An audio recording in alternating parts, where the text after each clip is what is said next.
What's going on, everybody? I'm Steve Pulaski, back and better than ever with another video review, this time of Wonder Woman, the highly anticipated, for the most part, new DC movie.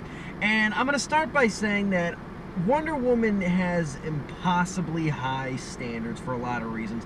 Not only is it the first film that Patty Jenkins has directed since 2003, since she directed Monster, which won Charlize Theron an Oscar, it also needs to act as like life support or as a vehicle to buy DC Films time. Originally, when I wrote my review of Suicide Squad, I believe it was, I mentioned in my review, I said, if Wonder Woman's not that good, and if there is weak critical reception for Wonder Woman, and then Justice League turns out to get like Batman versus Superman level press, it might spell the end for DC Films as a whole, at least in now in the present time, until, you know, down the line 10 years from now or even less, when we get remakes of these movies, because DC is playing catch up to Marvel, and they forever existed, as I call them, the second horse in a race, in a two-horse race where the second horse has been chalked. Marvel's been winning the race, has been laps ahead ever since, been really the only player in the game. But I report to you today that Wonder Woman is a pretty good movie, okay? It stars Gal Gadot, not Gal Gadot, Gal Gadot as Diana Prince, who winds up, you know, coming from humble beginnings with her Amazonian women in the island known as Themyscira. She winds up meeting a guy named Steve Tremor, who's a spy for World War I, played by Chris Pine, who crash lands his biplane off the coast of their island, and then she winds up going back to London and to Belgium to try and to work with him as he works on being a spy. In addition, for her, she wants to come see if she believes that the World War I is being caused by a god known as Ares, which she's always been taught as the god of war, who was defeated by Zeus many years ago, many decades ago, centuries ago. So, like I said, the film revolves around Diana Prince more than it does Wonder Woman, which is okay.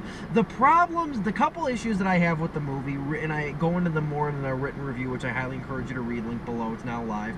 The main problems I have with the movie are, in general, is that it kind of has poor management between Diana Prince and Wonder Woman. It doesn't really know when to pull out either of them. And then when it pulls out Wonder Woman, because the film is also very exposition heavy too, when it pulls out Wonder Woman, it only utilizes her for about 5 minutes, then we're back to like 30 minutes of exposition. It's like watching a video, or playing a video game that has like 30-minute long cutscenes and 5 minutes of action in that respect. But the saving graces here are that Gadot is very good. She continues off of Batman vs. Superman and showing that she is really, more often than not, the most interesting person on the screen. She's very good. She's very cool in a way, too, that her character is not really written as like the cliche, strong, independent woman character.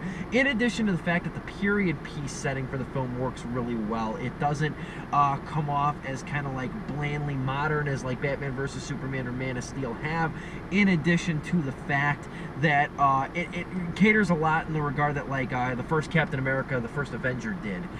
That one was very different looking and very classically American in that respect, where this film really goes back to World War I and replicates that era very nicely. Is it a perfect movie? No. Is it a good movie? Yes. It buys DC Films a lot of time right now, or at least a little bit more time than they had in asserting themselves as a player in the superhero game. I'm Steve Pulaski. I give Wonder Woman a 3 out of 4 stars, a B- on Influx Magazine's grade. You can read my review, link below, where I dive into some of my other issues with the film in more depth, but really try to ham home on Gal Gadot's great performance, in addition to the period piece setting, which I really love. Thank you guys for watching. Subscribe if you haven't. Review of Captain Underpants, the first epic movie, coming tomorrow. I'll have a lot to say, I guarantee that. Bye.